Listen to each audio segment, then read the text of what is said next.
Good morning, my brothers and sisters. It is the 208th episode of Be With Me 7 Minutes of Biblical Wonder. And in our story today, we will see some people do some spiritual wondering.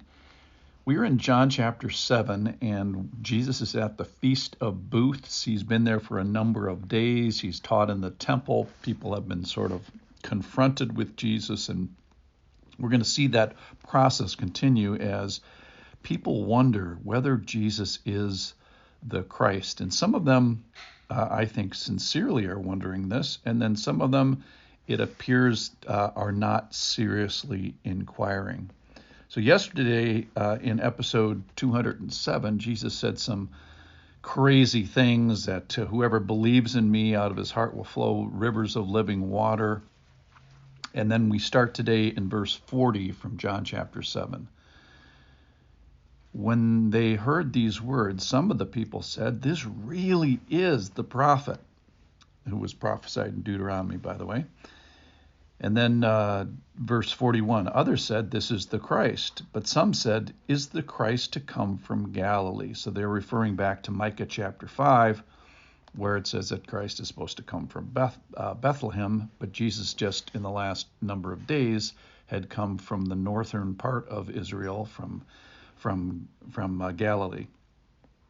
So they're going to say in verse 42, "Has not the scripture said that the Christ comes from the offspring of David and comes from Bethlehem, the village where David was?" And then that's referring to Micah chapter 5, verse 2. And then verse 43, "So there was a division among the people over him." Verse 44, "Some of them wanted to arrest him, but no one laid hands on him. The officers then came to the chief priests and Pharisees, who said to them, 'Why did you not bring him?'" So they had sent this crew to arrest Jesus before, and I just love this. So you have these Jewish officials, now verse 46, "And the officers answered, 'No one ever spoke like this man.'" So we find that the arresters were arrested at the arrest. So they were stopped, they were stunned, they were gobsmacked. I just love that. All right, let me just continue. So the Pharisees answered them, "Have you also been deceived?" So they make some accusations against these guys, and also against the people who are starting, some of the people that are starting to believe. Verse 48. "Have any of the authorities or the Pharisees believed in him? So have any of us believed in him?" Verse 49. "But this crowd that does not know the law is accursed." And then Nicodemus here, which we'll look at, I think, tomorrow in episode 209, because he's such a touching example. Nicodemus, who had gone to him before, and who was one of them, said to them, "Does our law judge a man without first giving him a hearing and learning what he does?" And they replied, "Are you too from Galilee? Search and see that no prophet arises from Galilee." So we're at the Feast of Booths. People are wrestling whether Jesus is the Christ or not. And it's a great question, because if it is, everything changes. For those of you who are listening today who have believed, everything in your life has changed. Your relationship changed. Who your people are, they've changed. What activities you're involved in and what activities you're not involved in. Your time, your resources, your money, where your money goes, what you allow into your head, what you allow to come out of your mouth, all those things change. So for those of you who are listening who are not yet believers, we're so glad that you're here, so glad that you're listening, so glad you're considering, just like the people in the story. And maybe you're saying, if everything is going to change, that might be music to my ears, because I need a change. So the context of this argument that's happening here is, where is the Christ supposedly going to be coming from? So recently, 5 days ago or whatever, he came from the northern part of Israel. So some people are saying, oh, he came from Galilee, so he can't be the Messiah.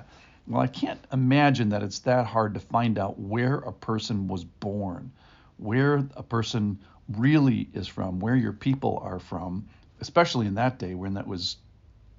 So all they had to do was ask. I do like that they're looking at Scripture and they're trying to rely on the prophecy in Micah chapter 5 that basically says that he's going to come from the offspring of David and he's going to come from the village of David, where David was from, which was Bethlehem. But then some people, it just seems like they're just set on not getting the right answer and keep sticking to their fact that he just came from Galilee, so he can't be the Messiah.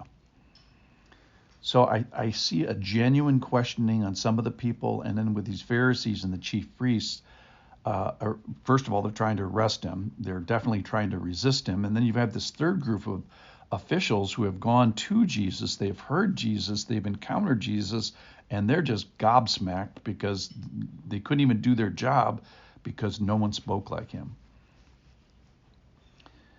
So I think the officials here are being a good example of being a bad example. I do think that they are willfully distorting the facts, because how hard could it be to figure out that Jesus really was born in Bethlehem? I think probably if you asked my friends, I bet 80% of them would know, where I'm actually from, where I was born, even though I'm not from there currently. So that's the bad news. The good news is I do think that there are a group of people here that do have a sincere assessment, that may say, yeah, you're from Galilee last week, but you're from Bethlehem when you were born. So things I like about this story is I do see some sincere inquiry.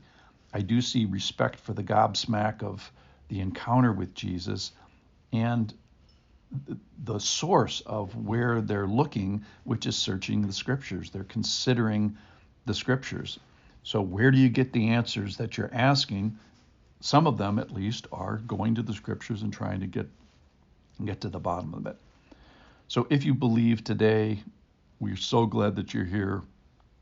Come closer, search the Scriptures. There's so much good stuff in this lesson here today. Tomorrow, we are going to use our friend Nicodemus to look at the before, the during, and after of his life. I'm so glad that you came today and listened. I bless you, my brothers and sisters.